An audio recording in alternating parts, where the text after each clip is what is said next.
बताता हूँ।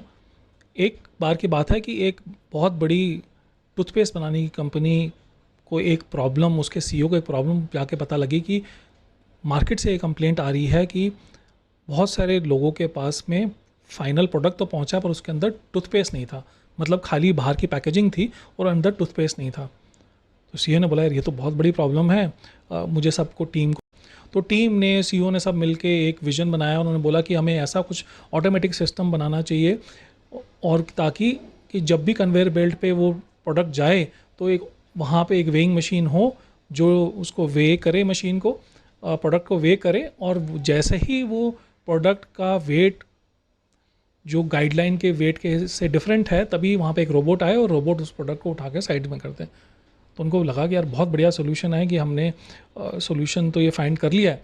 तो सीईओ ने बोला कि ज़रूर ऐसा करें कि आप इसको वेंडर्स से पता करें, इसकी एक आरएफपी निकालें। आरएफपी होता है रिक्वेस्ट फॉर प्रपोजल, मतलब टेंडर निकाला जाए और वेंडर से पता किया जाए कि ये सोल्यूशन कितने का बनेगा और कितने में हम अपनी फैक्ट्री में लगा पाएंगे। तो वेंडर्स को बुलाया गया, कुछ करोड़ों में सोल्यूशन बना और उसी को इंस्टॉल किया गया।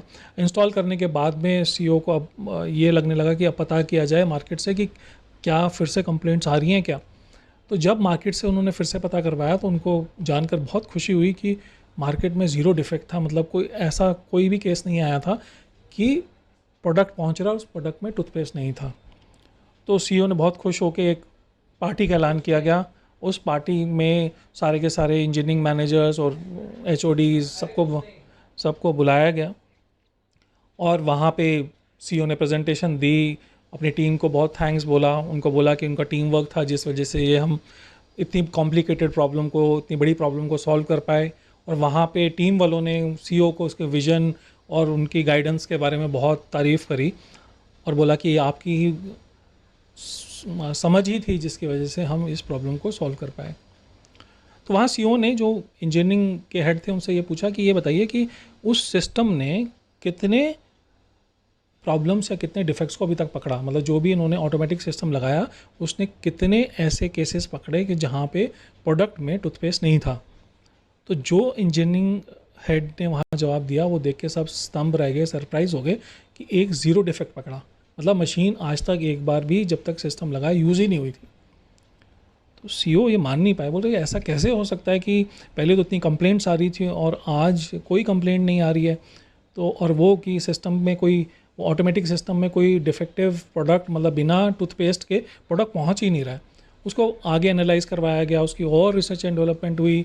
पता लगा कि एक थोड़े बहुत पढ़े लिखे फैक्ट्री सुपरवाइज़र ने वहाँ पे एक टेबल फ़ैन लगवा दिया था और वो टेबल फ़ैन का हमेशा मुंह कन्वेयर की तरफ रहता था और जब भी कोई प्रोडक्ट फाइनल फिनिश प्रोडक्ट बिना टूथपेस्ट के आता तो वो फ़ैन की हवा से खाली जो कितना था वो उड़ जाता था।